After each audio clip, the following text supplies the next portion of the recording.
Hello, and welcome to the fourth airing of Chats with a Rat. I'm your host, a Salty Rat, and today we're talking with a wild abandoned member, Sijiba. Sijiba? Sijiba. Sijiba. See, I went through all that, and I still got the name wrong. You got it right twice. Oh, well. Sijiba. Good start. Excellent. Go ahead and introduce yourself. Oh, hi. Well, I'm Sijiba. I'm a Twitch streamer and a software engineer. I mostly play a lot of Smash Bros. On stream. I get really competitive into that and Pokemon.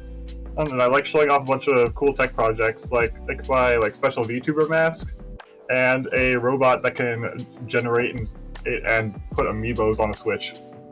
Oh, so you make the little chips on the bottom of the amiibos, or something like that, right? Something like that. I make a fake controller and it sends over just the amiibo data from that.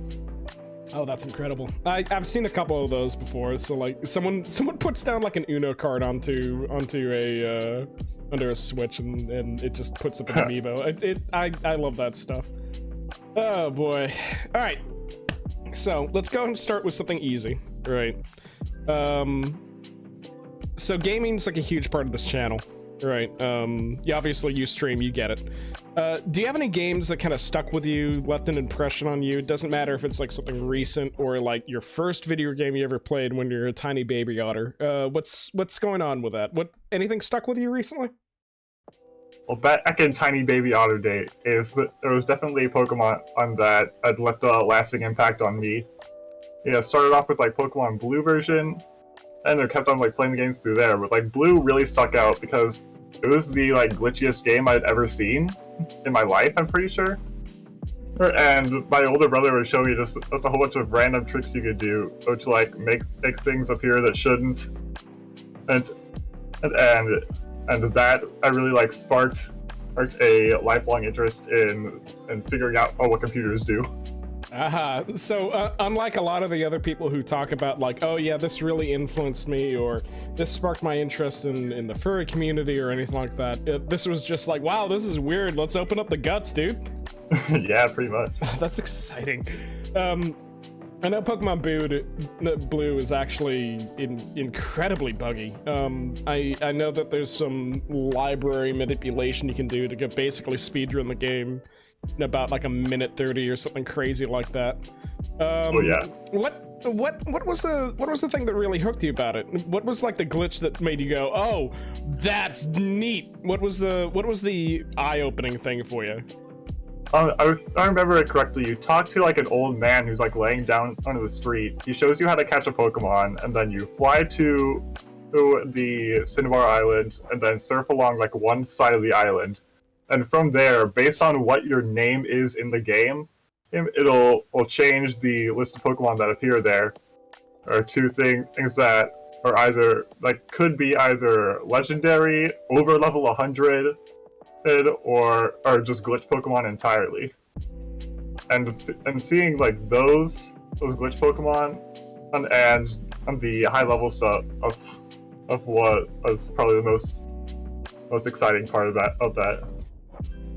Do you think so you're referencing the reference library glitch that happens when you skip that? I know that's the way that you can get missing no.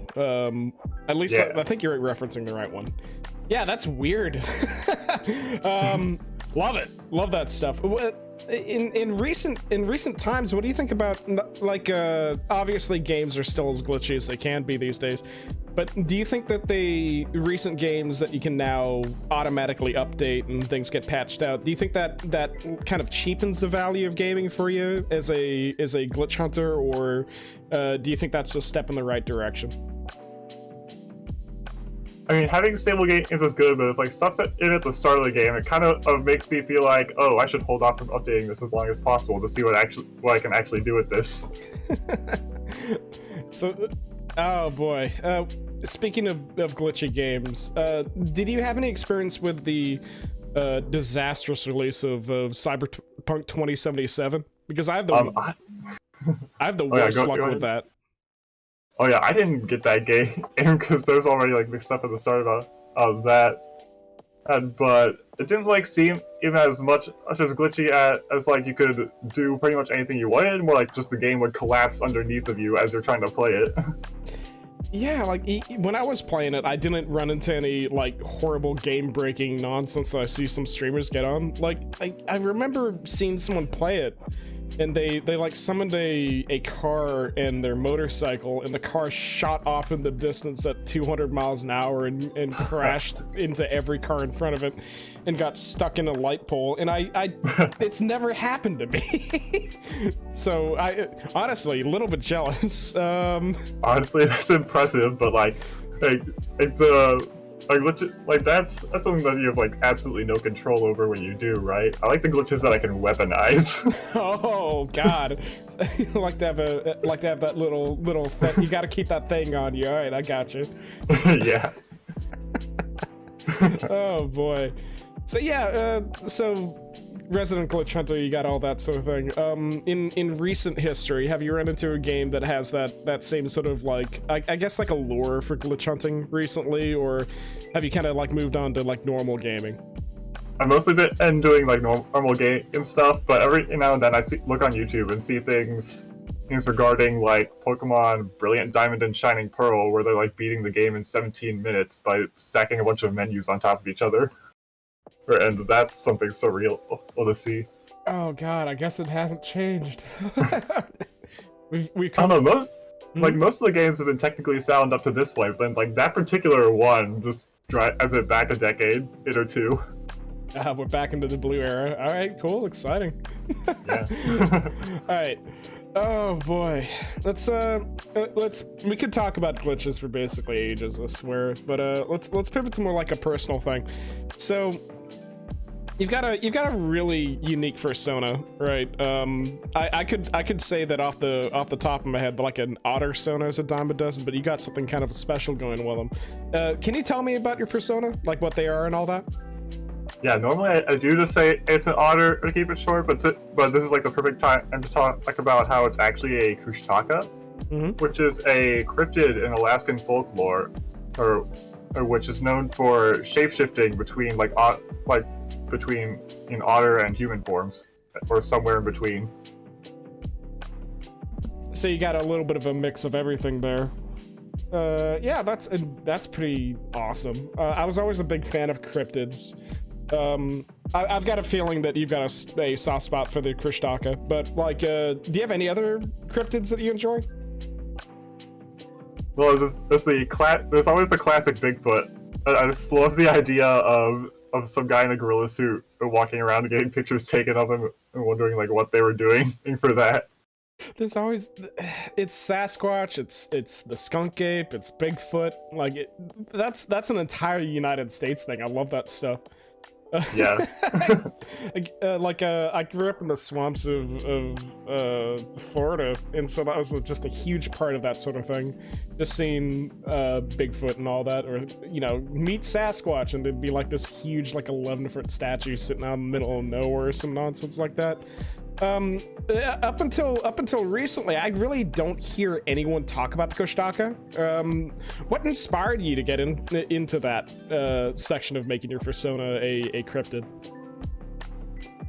Well, the whole like persona in the first place just kind of started as like a Halloween bit where I made a Snapchat for my stream after I got bored of seeing my tired face. It's in the previews. So. Oh, that like go on.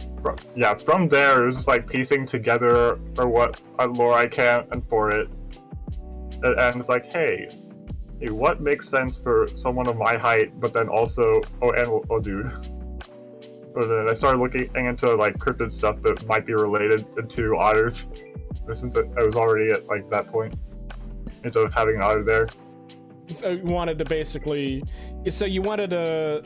it went from being like a mascot to your channel to saying, oh, hold up a second, this is really cool. All right, yeah, I get it.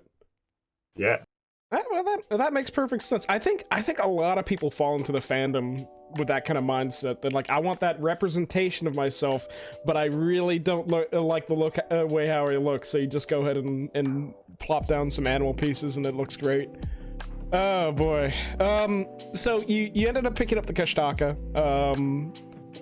And what interesting things do you have any like weird, do you have any interesting or weird backstory for him, or is he just like, he's just like some cryptid hanging out in a coffee shop somewhere? Pretty much. It's like the I thought it was funny to have to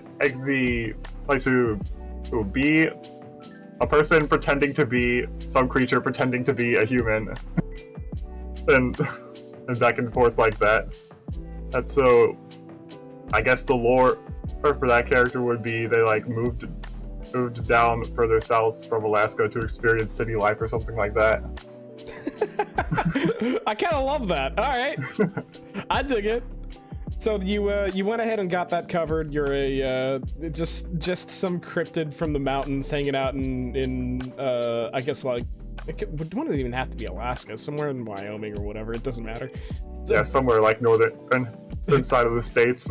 Country Otter becomes city otter. All right, yeah, I dig it. Sounds like a Hallmark movie almost. Oh, I'd watch that. Holy shit.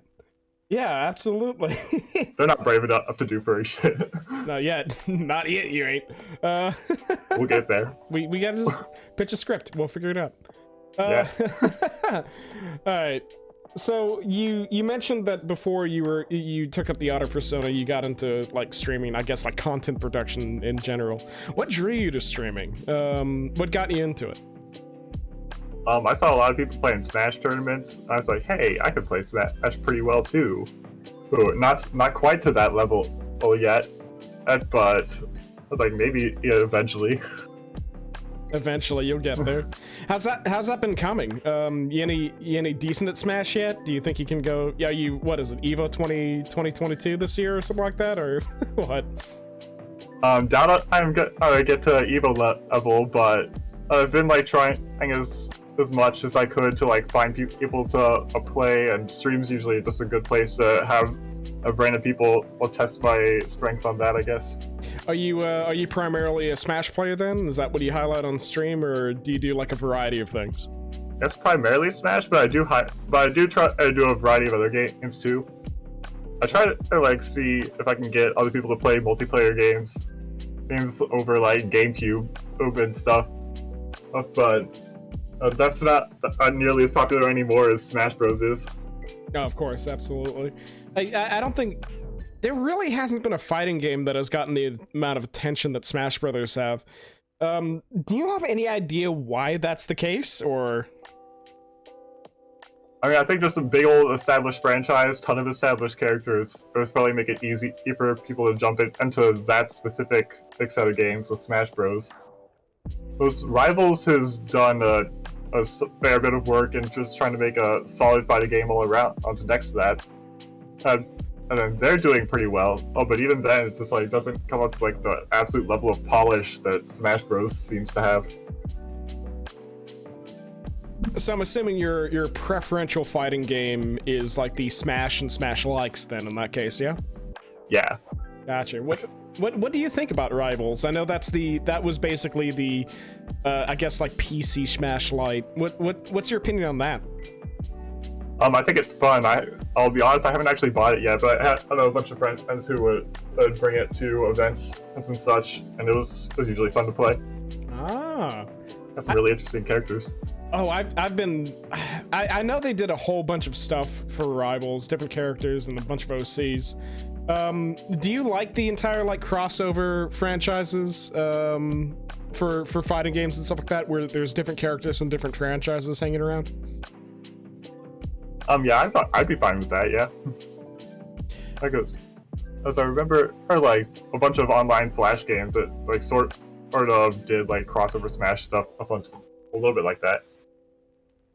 Yeah, I remember Super Flash Brothers was like a huge thing on Newgrounds at one point in time. Yeah, I've been playing in a bit of Smash Flash 2 recently too. There you go, it's still happening, it's still real. Yep. Oh boy. And I know there's been a whole bunch of other games that have been trying to copy, I guess, like the Smash magic of crossover characters in different games and such like that. What's your have you tried any of the other Smash likes aside from like, I guess like a good example would be like Brawlhalla, the Nicktoons Smash game that they put out not too long ago. Have you tried any of those? The Nicktoons one like sounds hilarious, but I haven't gotten around to playing it yet with anyone. Listen, as soon as I heard you can be Nigel Thornby, I'm like, all right, well, hold up, let me get my wallet. Aren't they putting Garfield in that game? I would not be surprised. Like, that just sounds on so many levels of surreal for no reason. They're like referencing shows that I haven't seen in ages. There's All Real Monsters they got that one of the characters from All Real Monsters in there, and I'm sitting here like, what are you talking about? It's not all the other nonsense that's going on there. It's like, have these shows been on the air any time in the last decade? Like, I don't remember. I don't know, but I feel like I'm being targeted is the problem. Yeah. They got a demographic in mind, and by God, they're gonna get it. Oh, they're definitely gonna get it. Like, everyone likes their Links. Everyone's got like their Zeldas and their Samus Arans and stuff like that. But unfortunately, now we got a new contender, Nigel Thornberry. Zim. All right, cool. Oh boy. Like, so that's all fair and good. What about more, I guess, since you're into like Smash and stuff like that, what's your opinion on like more traditional fighting games? I guess, like, I'm trying to remember, there's Them's Fighting Herds is a good example, Skullgirls, Dragon Ball Fighter Z. Have you any experience with the more traditional fighters? I haven't played many of them. A standout memory I have of relating like traditional fighting games is trying to play Street Fighter V with the guy who was like the most strongest player on campus as in college, and getting my guard broken like dozens of times, and I did not have fun. It feels like a very different kind of mindset that you have to get into when it comes to those games. I think one of my friends said it was something like mental chess, and I'm sitting here like, I'm not smart enough for that guy. I just want to see Funny Man go off the stage. Yeah, I feel like if there were either someone else of like closer to my skill level that I could have played against first, or if the person I was playing against like went easy on me even the slightest bit, then I might have had more engagement with that. But since then, I haven't really been like touching Street Fighter or any of those traditional fighters as much. That's understandable. What was it like? I think my first experience with like a traditional fighter, because I'm the same boat as you. Smash Brothers is fantastic. But I know, like, the first experience I had was we had, I think he's going by Rat Bastard these days, but he's like, the first thing he said to me when we started the match is like, hey, do you want to see a fucking Infinite? And he blasted me in Skullgirls. So, nice meme, damn. Good meme, dude. Oh boy, it's fun, but let's not do that one again. Yeah, but I have a sense of humor about it. Maybe it's a little better, but... Yeah, I didn't feel... I feel like he was showboating, but I feel like he was just having a great time with it, so it's definitely kind of like that back and forth with it. Oh, boy. Yeah. So, back to streaming and stuff like that. So, how's the channel coming? Do you feel confident about the growth that you're having on Twitch, or how's that going? It's growing slowly. Yeah, I never really like went into this with the intention of getting big, since I do already have like a decent day job. But then again, the numbers going up does make my brain happy either way. You do get a little bit of that he-who number go up. Yeah, exactly. I feel that. So I've hit like, so I'm not sure like how great of a streamer I am. I couldn't really but I've like hit 100 followers like sometime recently. Yeah, and I think it's like mostly even Smash Bros. Sort of people, because I do get a fair bit of players off of that. But other than that, it's like I got a decent set of regulars for Smash. And that's pretty much all I could really ask for. You got your niche, and it seems to be working out good for you. Then that's exciting. So what about Wild Abandon? Like you're a part of that. You're a member of that one. How did you get invited? Who ended up referencing you there? There was a friend of mine who wasn't actually in Wild Abandon who was like, hey, if you're interested in learning more about the furry community and stuff like this Wild Abandon seems like a decent place to meet people. Well, it seems like the most chill of the sort of groups to get into that. And so I threw in an application, and a few months later, I got an email out of the blue and like, hey, I'm in. Surprise. Yep. It's like I filed off this application expecting nothing, and here I am now. Keep that bar low. You'll be happy eventually. I got you. It's kind of the same thing that I did too, but I dig that a lot. Have you been enjoying it? How's that been going? Do you try to take part of events or something like that, or have you made any connections there? Yeah, I've been mostly like hitting up looking for a tab for people to play games with every now and then. And I've made a good batch of friends off of that, where we regularly play other games that aren't Smash. So we've been doing a lot of like Mario Party. He actually got some of them to play GameCube games with me. Ooh. And things like that. So when it comes to GameCube games are kind of a I don't think I know a broad swath, right? But but there's so many of them. I feel like the GameCube was in that weird. So like I've kind of segmented gaming into weird eras where it goes from being let's try to make everything as standard as possible, and then suddenly it's the Wild West of gaming all over again. I feel like the GameCube era kind of falls into that Wild West of gaming where anything could have been a game, right? Is there yeah. Obviously Smash I think it's Melee in the GameCube era. Yeah. What has there been any games in the GameCube era that you thought was just outstanding or just completely bizarre?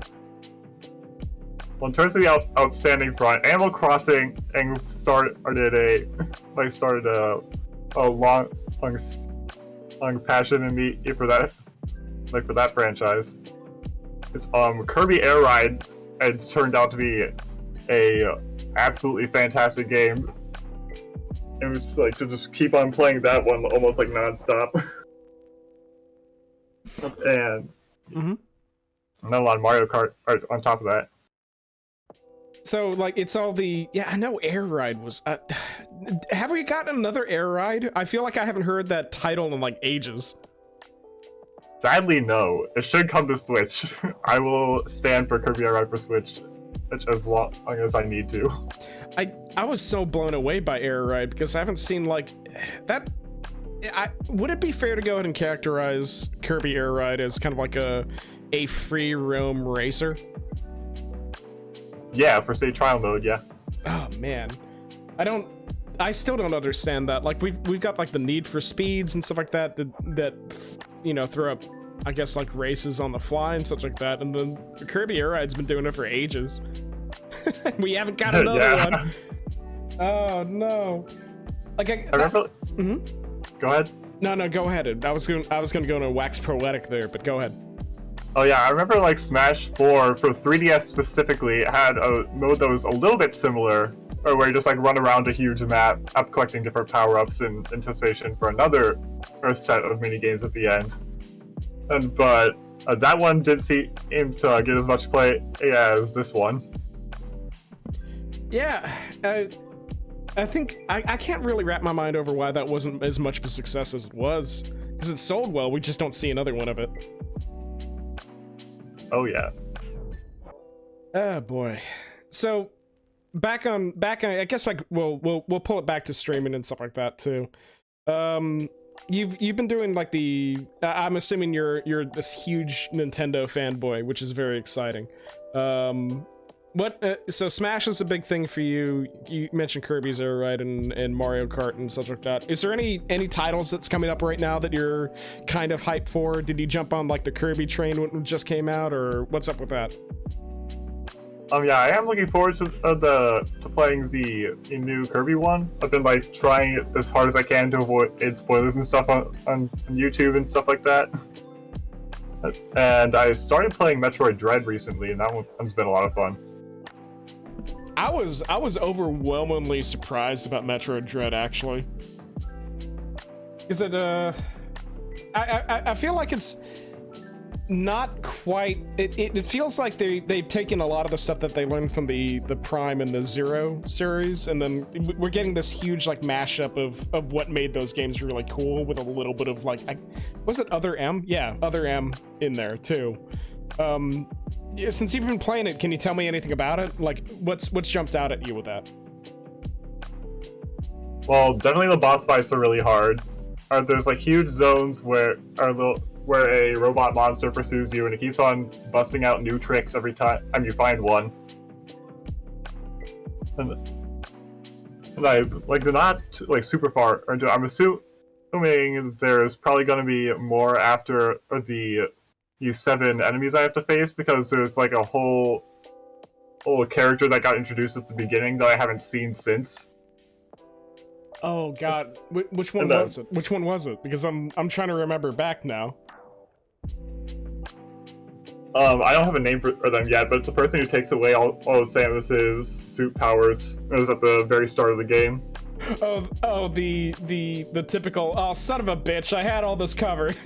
It's like, I've been building this stack of buffs for like 5 god knows how many games now. Oh, and it's all gone yet again. It's the typical Metroid start of, ooh, I tripped over a rock and all my cool baubles smashed, damn it. Yep. Oh boy.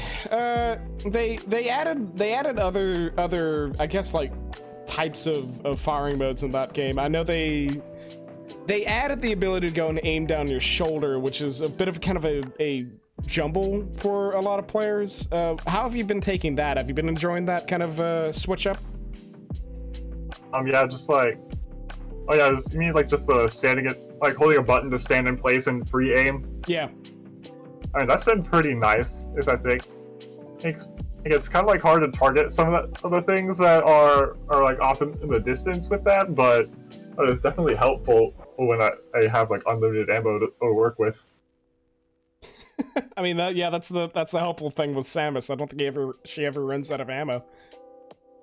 Yeah, she's got like missiles and stuff that do, but that's pretty much the only thing.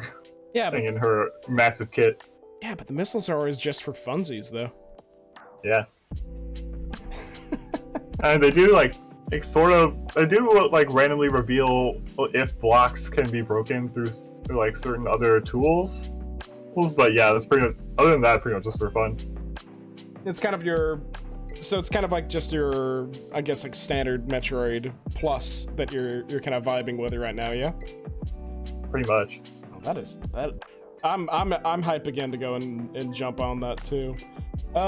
So like your experience is definitely with Nintendo. What about PC gaming? What have you jumped in on there?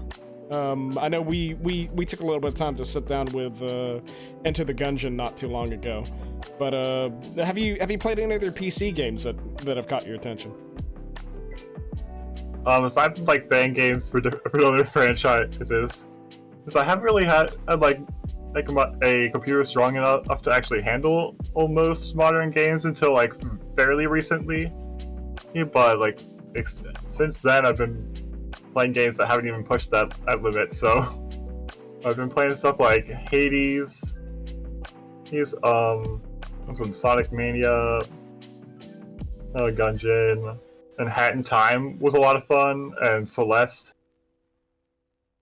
So you got your typical indie titles that have gotten really huge recently, yeah. Yeah. So I guess Minecraft technically fits on there too. Minecraft. Yeah. Yeah, Minecraft is an indie title. We still have to call it an indie title. Damn it. Even though literally Microsoft owns it now. Also, at what point does it stop becoming an indie title? Mojang, as far as I can tell, and as far as I care about, Mojang is an indie developer that just got really good at what they did. It's separated from the original dev, but yeah. It doesn't matter, whatever. You know. Alternatively, oh yeah, you mean Hatsune Miku. Oh boy.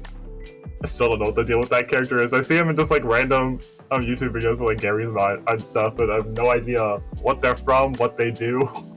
Yeah, I feel like Hatsune Miku is one of those characters that you either know them from the meme and know nothing else, or you actually know where they're from. Definitely from the former, or group. That's fair enough. But like, so Hatsune, I guess I'll go and pull the curtain back a little bit. Hatsune Miku, of all things, is a what's called a Vocaloid, which was a program developed, I believe, from a Japanese developer using some of the technology that we use for auto-tuning here in the States and such like that. But they managed to go ahead and make a combination of a synth voice, right, that can go ahead and be tuned to different notes and such like that. And Hatsune Miku was the first, if not one of the first, if not the first voices that they patented out and put it out there. Cool. That makes sense then. Yeah, Krypton Future Media.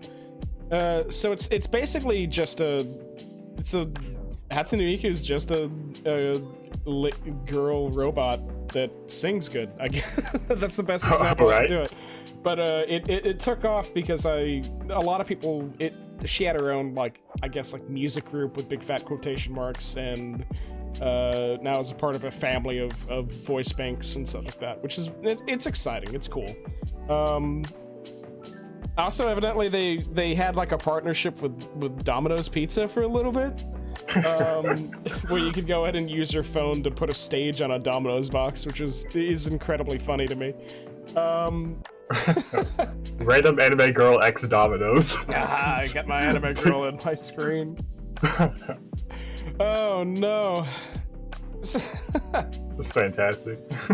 So, back to let's pull back before we get completely lost in the sauce here. So we've basically covered the basics. Smash streamer, absolutely love it. Video gaming. You had mentioned we could talk about indie games for basically ages, but you had mentioned fan games. What I guess, like, would you even consider Sonic Mania a fan game at this point? It's a great question, honestly.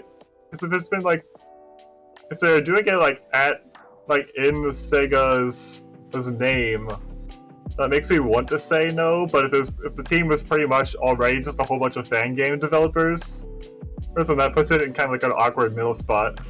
That's a tough one, because like I was actually just thinking about that yesterday, because it's like the entire group is basically just fan developers that they said, hey, stop your project, we can't let you do that one, but how about if you just make an official project, and so we don't have to do legal stuff to you. Yeah. So that was a cool way to do it. Good job, Sega. Probably the best way we've ever seen from large companies like that. Yeah.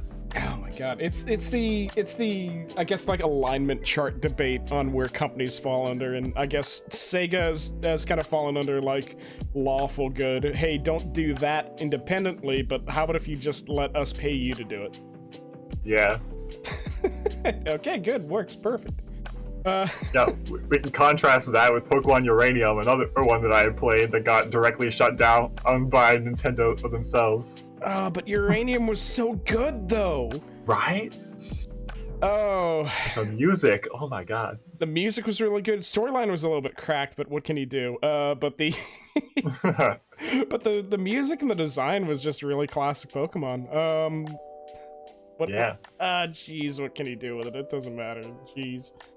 Oh boy. But yeah. Speaking of other fan games, like, so what other fan games have you jumped onto?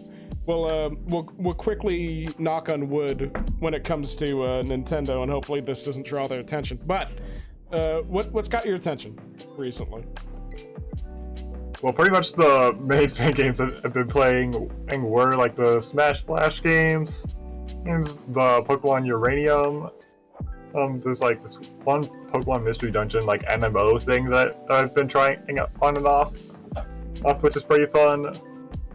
and then I got like a little bit into Insurgents. Ooh. What now I've been low key waiting on a Pokemon MMO for like ages. That and a Star Fox MMO. What's the Pokemon MMO called? I guess the Mystery Dungeon MMO called. Pokemon Mystery Universe. Ooh. How does that work? It's definitely not turn-based. There's like a cooldown on after each of your attacks at that point, but you still pretty much move along the grid and chat with people and interact with the huge set of towns and little dungeons inside them, all around them. So it's the best of both worlds in that case. It still feels like Pokemon Mystery Dungeon, but more live action, I guess. A little bit, yeah. Ah, okay. What about Insurgents? That's a name that I've seen tossed around a few times. I haven't gotten like too deep into this one, but from what I understand, it's like Pokemon with the edginess dial cranked up to like 11. Oh hell yeah! There's like I've been talking people dying, people getting assassinated. I've heard whispers of like cults and stuff in it. Like from what I've heard, it's wild. Oh, but I've yet to make too much progress into that one, and so far. I almost want to go play it now, because I'm like, okay, we got all the edginess from like the 3 episodes where edgy stuff happened in the Pokemon anime, and then they just condensed it down. How long do you think it is? Is it I guess like standard Pokemon length 8 gyms or something like that, or do you think it's a little bit on the short side? I don't know. I want to believe that if it's gotten the acclaim that it has, as it's probably a full-length one. But then again, and if they're dipping their toes into the amount of edge, it might not be a pure gym-themed storyline, and to gauge that by, so I don't know. Who knows? You might join Team Rocket to become a poacher or something like that. Who knows? Could be hype. It actually could be hype. What? That's actually a good segue into it. So you're a fan of Pokemon. There's 2 little things that I wanted to ask you about it. What do you think about the idea of darker Pokemon stories in general, like being some goon for one of the teams or something like that? Specifically Rocket. Yeah. I mean, yeah, I remember getting like a tiniest taste of specifically that Team Rocket bit in Heart Gold and Soul Silver, where you actually like get to dress up as a Team Rocket grunt to sneak into a building, and that actually sounds like something really that could be really entertaining and gets like stretched out to more of a game. What's your on the same topic? What's your favorite team so far? Because there's been like I'm gonna throw a number out that doesn't make sense. There's been like 800 at this point. So, but what's the team that you're like, oh, that one rocks? Okay, so let's list them all. There's Rocket with rock in its name, so that's probably it. But there's Aqua, Magma, Galactic, Plasma, Flare, Skull, and whatever Ether Foundation is, as in then Team Yell or whatever. Mm-hmm. So that's a whole bunch to pick from, but probably still Rocket if they already let me dress up in their costumes. You're already halfway in the door. I got you. Yeah. Like Pokemon Heart Gold and Soul Silver did that. I think like one of the Smash Bros. Games had like Team Rocket at hat and suit for DLC for Mii fighters. So I think they're doing a pretty good job of recruiting. Oh, the propaganda is really strong. Yeah. Like I got stuck with Skull for a little bit, but I'm gonna be in the same boat as you. Rocket's just gonna be like your classic jam. Yeah, pretty much. Oh boy. What and then on the other side of the Pokemon thing too, like there's been a lot of attempts to go ahead and improve upon the Pokemon formula. Do you think that the move to, I guess, like the more open 3D world is a good idea, or are you starting to miss the I trip and fall in a bunch of tall grass and then there's a Rattata comes on and gnaws on my toes kind of thing? Absolutely not. I've been playing a lot of Legends Arceus, and I love the way they changed up the gameplay in that one. there's been a lot of people have been talking about the alphas and the overall feel of the world. I know there was some criticism with graphics, but I'm not playing a Pokemon game for graphics. I'm playing a Pokemon game for Pokemon. What's your stance on that? Arceus is a very pretty game, but obviously it's not a I guess like a good comparison for the title would be the I'm desperately trying to remember the name of it. Breath of the Wild. It's definitely not the Breath of the Wild kind of level of graphics, but like, do you want to see more realistic graphics in a Pokemon game, or you're completely fine with the polygons? It's like, I guess I'm not really playing it for the graphics much either, as long as it's not like absolute MS Paint quality in a AAA game that I'm paying $60 for. I really don't mind it too much. Yeah, more if they can fit more polygons though, I won't complain. And that sounds like a good goal. Yeah. The small indie dev. That sounds about right. With Arceus is an interesting addition to it, but it almost feels like in the same, I guess, like family of games that I lump. As far as graphically goes, it's in the same family of games that I lump, like, say, Harvest Moon, or for some reason I'm having the hardest time. It's Animal Crossing. It's in that same area where the graphics are simple, but I don't really care that because I paid, $60 for the concept of it. That kind of deal.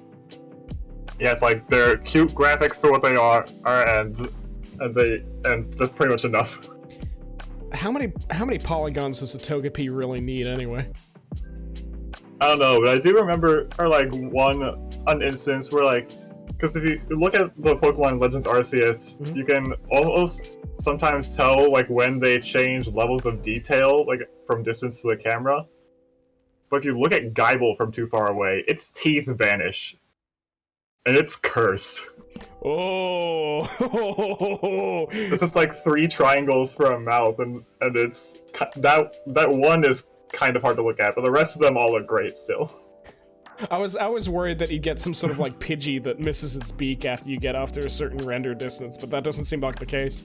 No, it's not quite Geibel alone's the one person who keeps photoshopping little important details off of Pokemon's design, but it never gets that bad, except for Geibel. Geibel's the only one. Okay, well, you know what? Honestly, that's pretty good. That's a good that's a good ratio for mix-ups there. It's got 200 and something Pokemon on there. 400, I think. Jesus Christ. But yeah, they go crazy. I think the other argument point that a lot of Pokemon players had is that it didn't have the full dex. Are you in that field of give us more Pokemon, or were you all chill with it? You didn't mind seeing Trash Goblin number 5 hanging out in some forest somewhere? I don't know. Well, it's a tricky topic because game design wise I can understand and limiting the scope of a game. But if they could pull all this off in a 3DS game with the full Pokedex, like I said, I don't really see what's stopping them from doing it in further ones. Yeah. Especially when they so-called have the models already in the whole library that's supposed to support them going forward. Might be a DLC thing in that case. Maybe. I know. One thing that I can pretty much live without the national dex overall, but I'm kind of worried that they've already announced Gen 9 without giving Pokebank access to 2 of the games that they said they were going to. Oh boy, do we know anything about Gen 9? I've been out of the loop as far as that goes. I feel like Arceus just showed up, and I'm like, oh, and now they're just talking about Gen 9 now. Yeah, it was kind of jarring for me too, honestly. It's they've pretty much given the general idea that the region's based around Spain, and they've shown 3 new Pokemon and some really detailed old matte textures and stuff for Sijiba and a few other Pokemon. Ooh. Because I remember seeing normal maps and shit. It was raised bump texture. It was all over it. and that was neat to see. Oh boy, are we getting the are we gonna get realistic poras on Mr. Mime yet or no? Oh god, yeah, get that a dodgeball texture on its shoulders, like they had the Detective Pikachu thing. Oh, I didn't even think of that. That's so much worse. That was so cursed. Oh boy. So I wanna ride this Pokemon train for a bit because I feel like I don't talk about Pokemon enough. Oh yeah. so let's talk about the real stuff. So you're starting a Pokemon game, right? Do you have like a go-to type that you go to, or you just go by I guess like Pokemon fashion? What's your fashion choice there? I mean, my default's basically been water type, though I try to like keep a balanced team. What usually ends up happening is I catch like 6 Pokemon right at the start of the game, and then get too attached to them to switch out. So I'll just like ride in the early game in basically vendor trash till the end of the game. I mean, I got a level 64 Bidoof that I didn't just HM slave him, so well, yeah, I feel that. It was weird having that option to not HM slave the Bidoof in the Brilliant Diamond and Shining Pearl games. It's like, wait, suddenly this Pokemon actually has a purpose outside of their usual one. I want to see that. I want to see that little dumbass succeed, and that's all I care about. He's living his best life. Bidoof is on fire. Oh boy. So water type Pokemon's basically your jam when you start out with. Did you have a Pokemon starter that you're like I'm assuming you've played a lot of the Pokemon games. Did you? Oh yeah. Did you pick up a Pokemon game, start the game, and you looked at the water choice and you're like, oh, I guess. What's your least favorite starter for yourself? Ooh, tricky one. Let's see. I like a lot of them, but if I had to throw one under the bus, that would probably... God, I'm drawing blanks, but I guess I'll throw out... Shit, Chespin, I guess? Yeah, okay, alright. I feel I don't know, I just don't like its evolution as much. Honestly, it's the same thing for me because, like, I took one little look at Piplup. I'm like, nah, fuck this, and I just picked whatever the fire one was, and I was like, I'm good. Yep, Fire One definitely cruises you through the gate. Amen, Gen 4. Oh, but so in I guess like okay, let's look away from the other. Let's look away at the other Pokemon. There's obviously like a billion Pokemon at this point. It doesn't matter. So like basically, but like obviously everyone's gonna have that soft spot Pokemon where you're like, I gotta get that one. If it's in the Dex, I'm getting that one. And then there's the Pokemon that is just like, I guess I'll get it if it completes the Dex. I don't really care about it. You know, what's your if I get this Pokemon, it's in my team for the rest of my life, and then what's your, this is going straight into the PC. Yep. So 100% Maractus will always be on my team if I can find it. Yo. I just love it. Just does those cute little dances all day, and it's the most wholesome and adorable thing I've ever seen. Vibe. He's just vibing. What are you, a cop? Don't stop him. Yep, can't stop him. Alright. And then throw straight into the box would probably be like Bruxish, maybe the one like Psychic Fish. Yeah.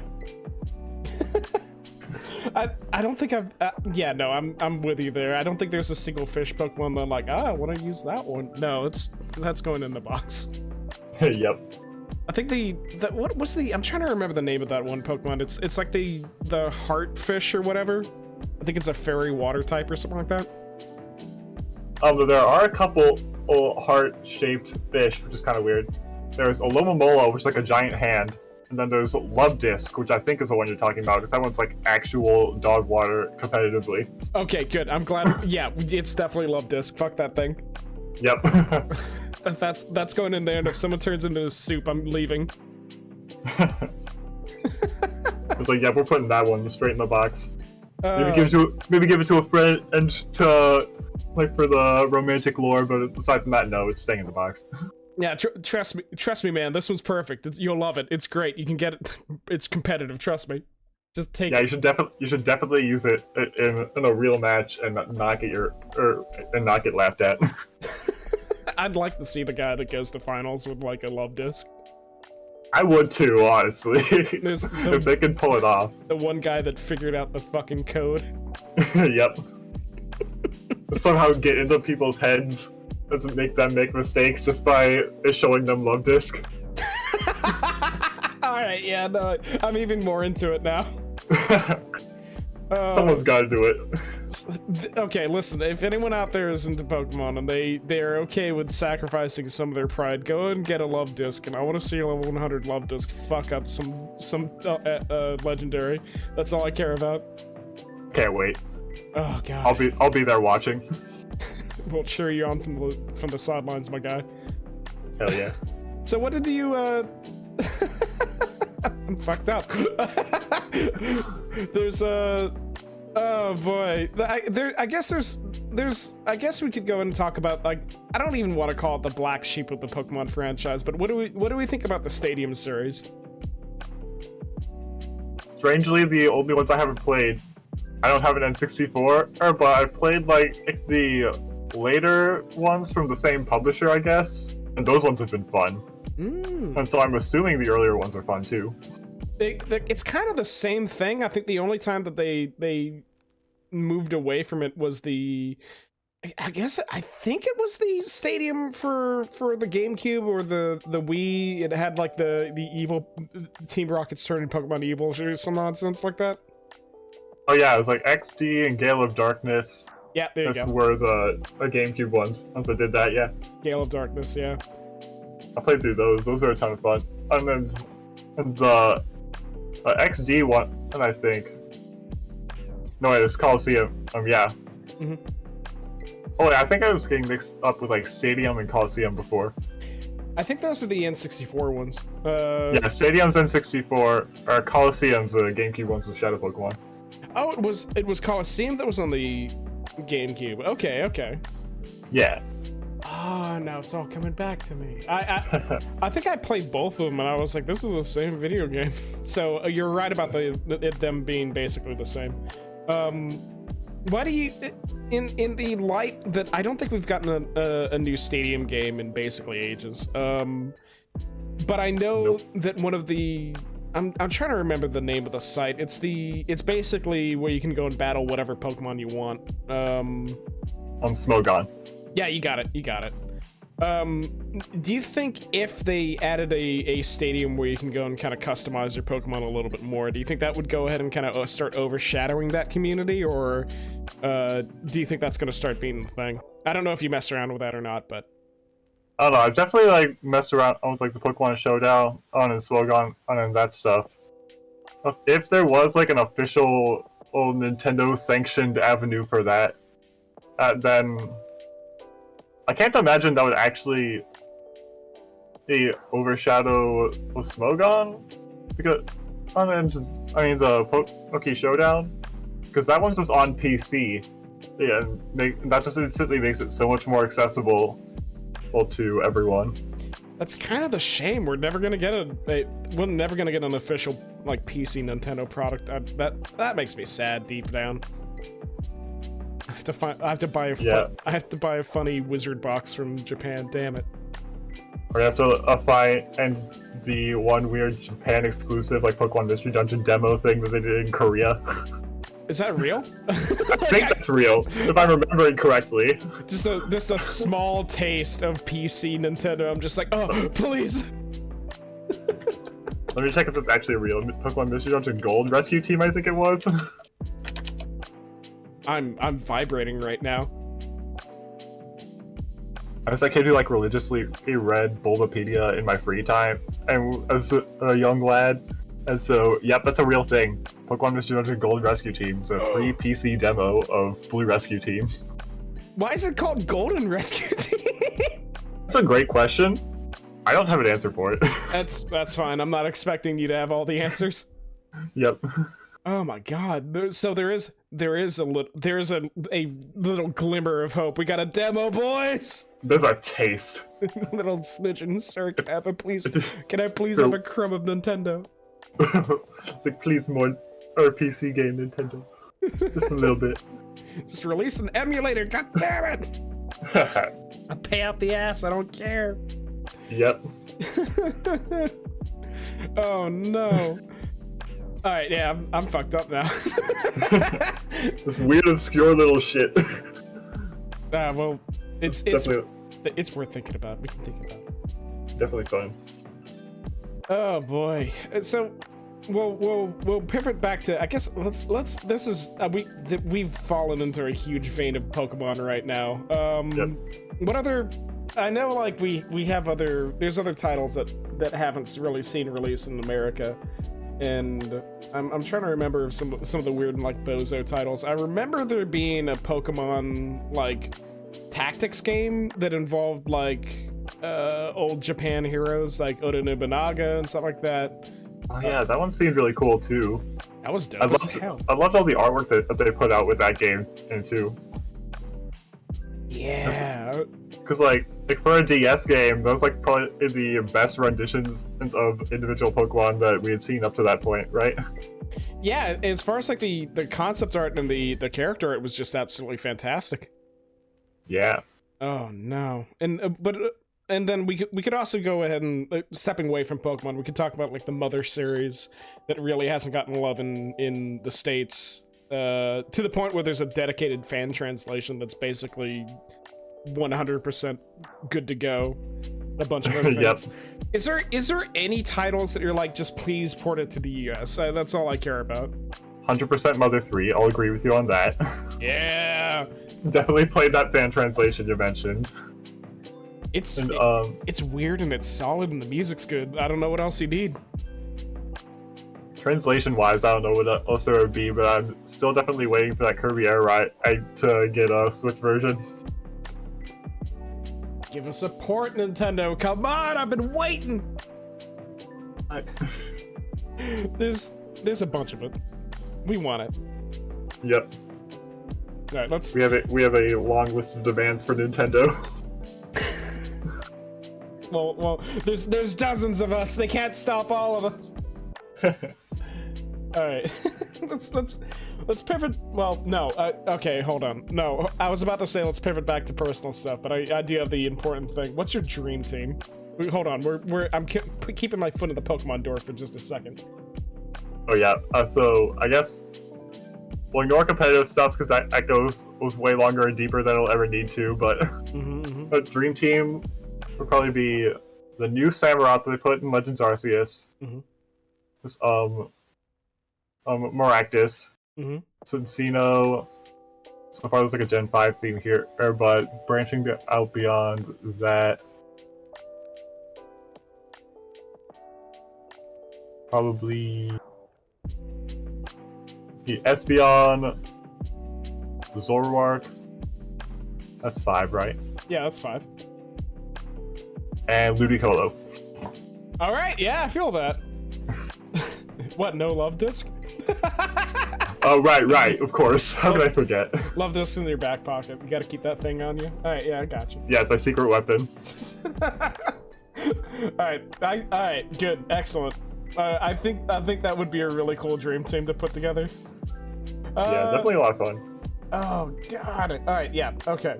Let's actually pivot back. All right, doors closed. Pokemon's very cool, but I don't want to spend like another hour talking about Pokemon because we absolutely could. Well, yeah. Yeah, let's move on. Let's move on to like I guess that's some more personal things.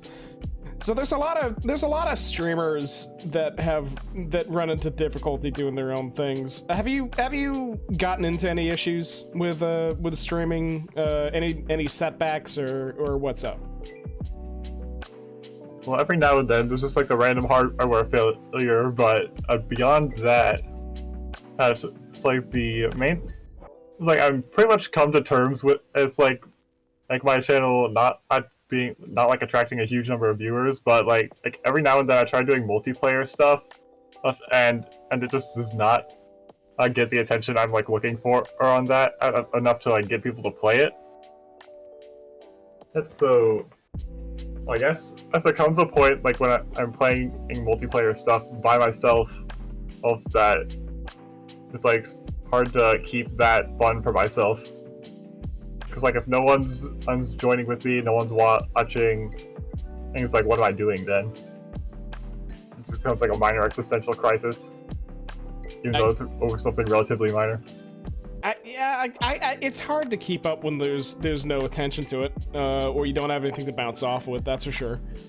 I think like during our last interview they mentioned something like, or at least it was mentioned that you got to stream like you have like 5,000 viewers or something like that. You always got to have that mindset.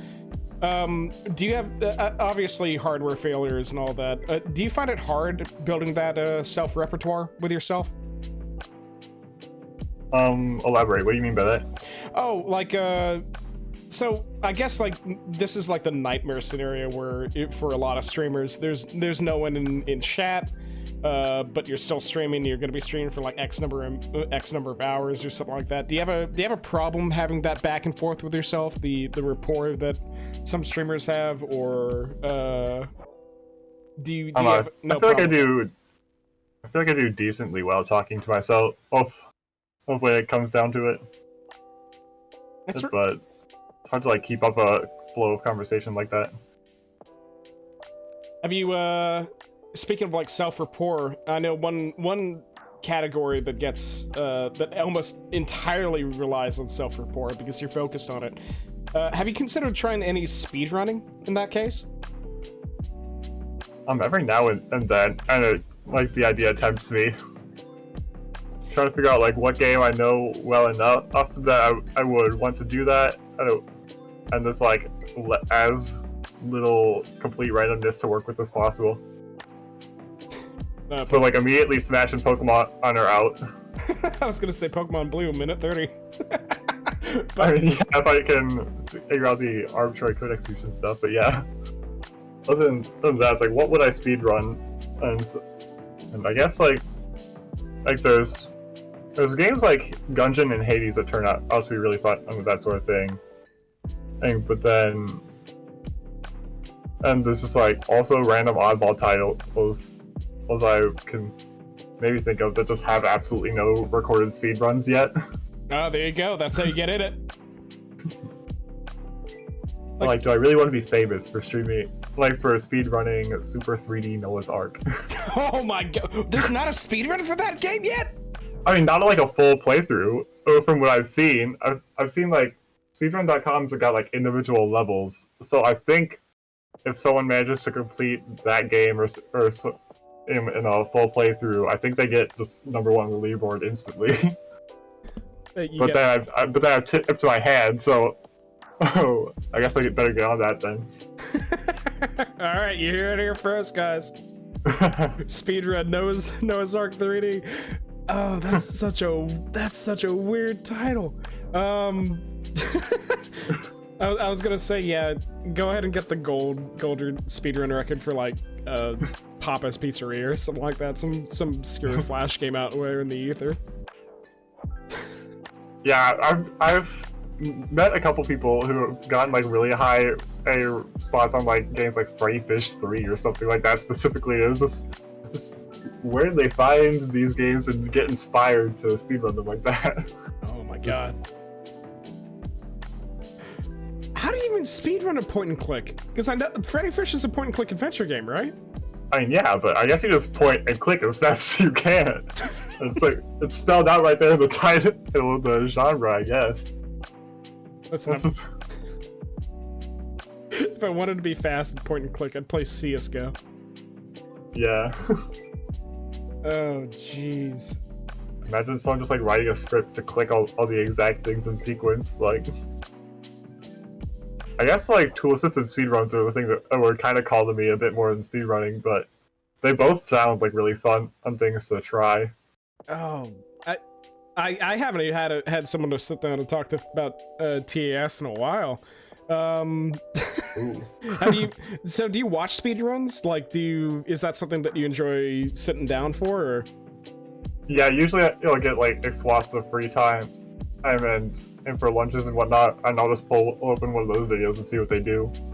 But I've seen like some really exciting ones with like Super Smash Bros, where it's just like just two regular people just fighting against each other and exploiting like every mechanic of the game. And those have always been like super entertaining to watch. Multiplayer TAS. Oh, jeez. Because it almost feels like a Dragon Ball Z fight after a certain point, like two foxes at each other, and that's pretty much the end of it. Pretty much, yeah. Like, oh. It's like they're hitting each other, bouncing from corner to corner of the screen, and getting each other up to like ungodly percents. And yeah, it's insane to watch. Spending the entire like half match off the map, but no one ever falls off. Yeah, it's great. Oh boy. Let's go ahead and, you know, you've got your. Okay, we'll pull back because I really enjoyed that. Back to personal things, and we'll start wrapping up in a moment. So you submitted a bunch of art from your Sona and such like that. Obviously, some of it is probably the most creative bits of photo manipulation I've seen in a very long time. But which is that's really good. Like all the stock photos. Like when you submitted the art, I'm just like, wait, it's just free stock photos with an otter head over it. That made my day. I'm like, that's dope as hell. But like, so what did you do the photo manipulation on those guys, or do you have like a go-to artist?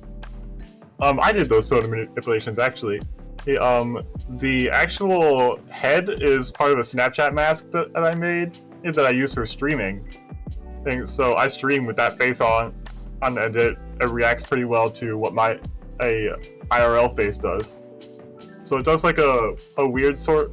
So I'm like in a weird sort of VTuber category where it's like my actual physical body on camera, but this head's there, or so it's not actually entirely me.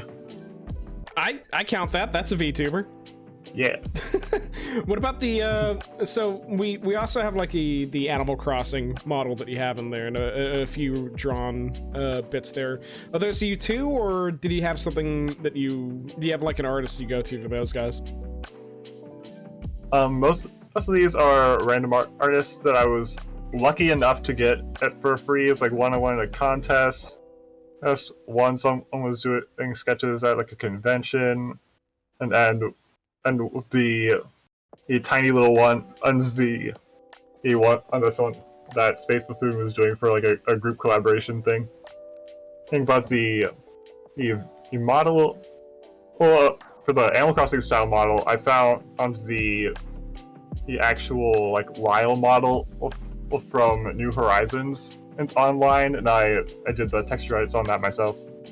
It's very smooth. If you if you told me that wasn't just like a character in Animal, if you told me that was a character in Animal Crossing, I'd be like, oh yeah, that makes sense. So yeah, well done, dude. Nice one.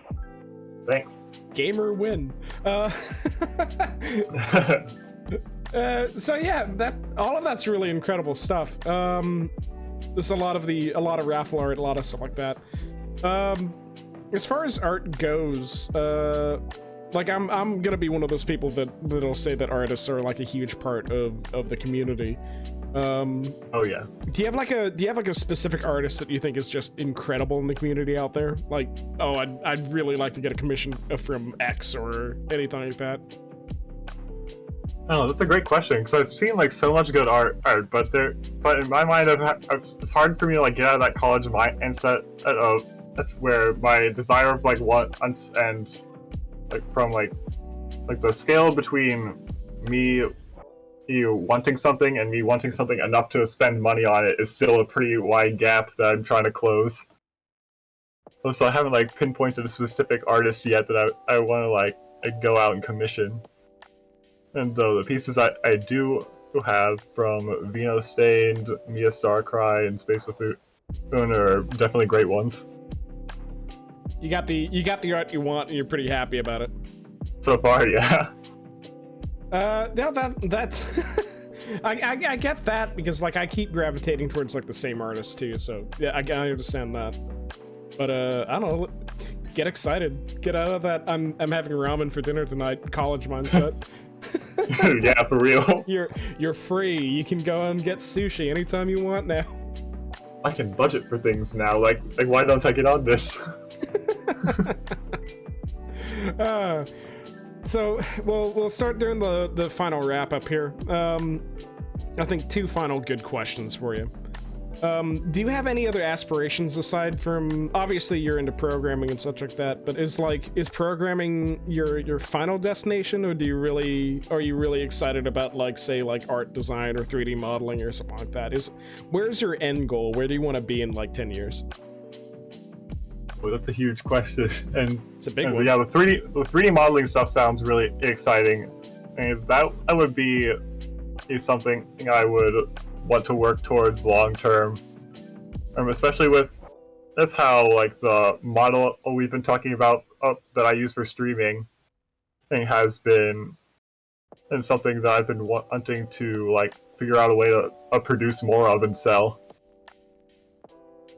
It looks good too.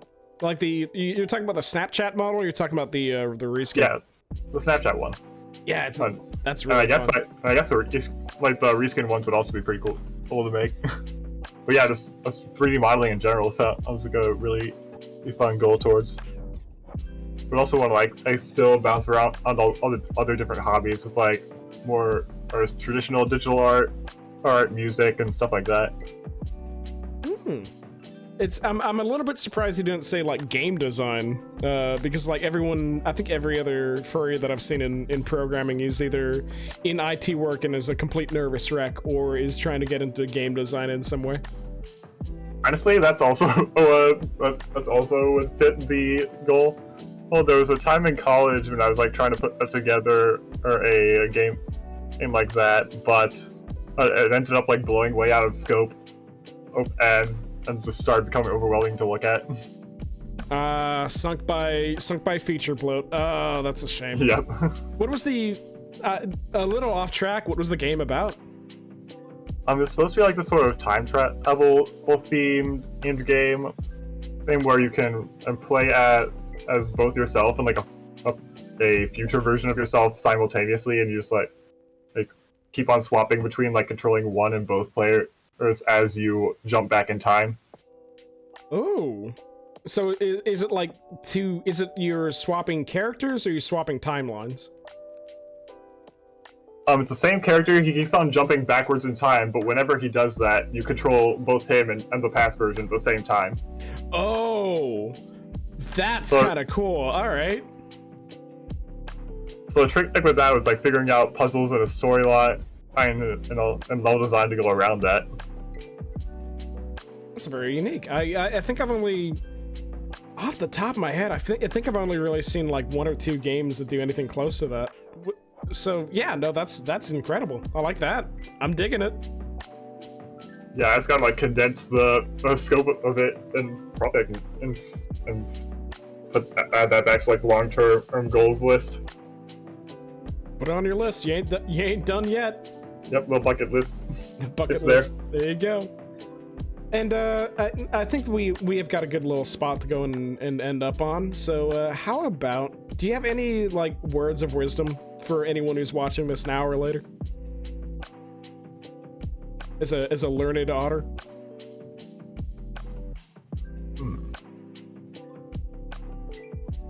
As tempting as it is to just say, just do it, like I'm Shia LaBeouf. That does seem like a fair set of words, but it's valid. I'll take it. Okay. Well, pending a better idea from me, he will roll with that then. All right, sounds good. Dope. So just do it. Do it. You heard it from the otter. Well, thank you very much. I really appreciate you coming around. It's been great to have you. Yeah, thanks so much for having me on. I'm glad we could finally work out this meeting like that. Scheduling and all that. Yeah, and if you'd like to go and plug your channel, go ahead and do so, and then I'll carry us out. All right, then I stream at twitch.tv/Sijiba. the spelling of that name probably somewhere are floating on the screen. And yeah, keep being awesome. Thank you very much. I appreciate it. Thank you. And for everyone else, I really appreciate you guys being around. It's been a pleasure.